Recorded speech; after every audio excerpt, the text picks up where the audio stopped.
apakah driver ojek online pada masa pandemi ini termasuk fakir miskin atau tidak? Karena mereka masih punya motor dan motornya bisa dijual. Syukron Ustaz. Nah, Masya Allah.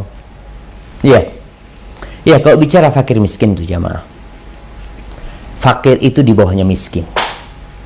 Jadi miskin itu yang dia punya kerjaan, dia punya penghasilan tapi tidak mencukupi.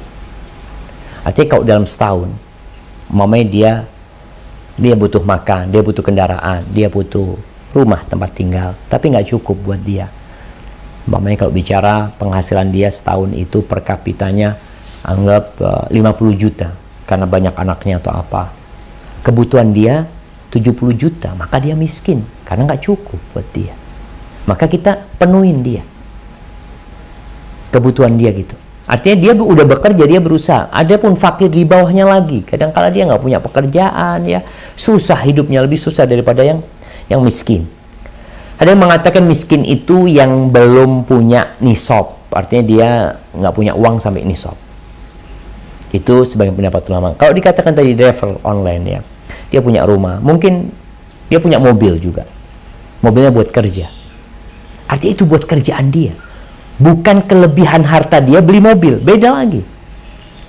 Tapi itu kebutuhan buat dia yang digunakan untuk untuk kerja dia, umpamanya seperti itu.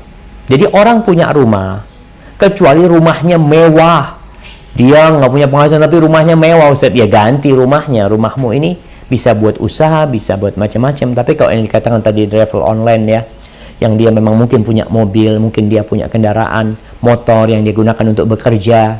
Kalau dia jual, ya habis sudah dia, berarti dia nggak punya kerjaan, karena padahal itu sarana buat kerja dia.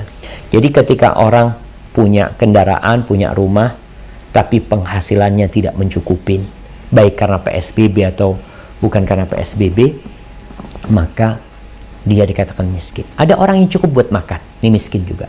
Tapi kalau untuk biaya sekolah anak, buat ini itu nggak cukup, Ustaz. Biasanya nunggak pembayaran dia, ya. Dia nunggu. Inilah yang dikatakan miskin, sehingga kita bantu dia. Jadi kepemilikan kendaraan itu bukan menjadi ukuran dia jadi orang kaya, enggak sekarang jamaah. Karena kendaraan sudah menjadi kebutuhan seperti itu. Hadza wallahu a'lam bishawab.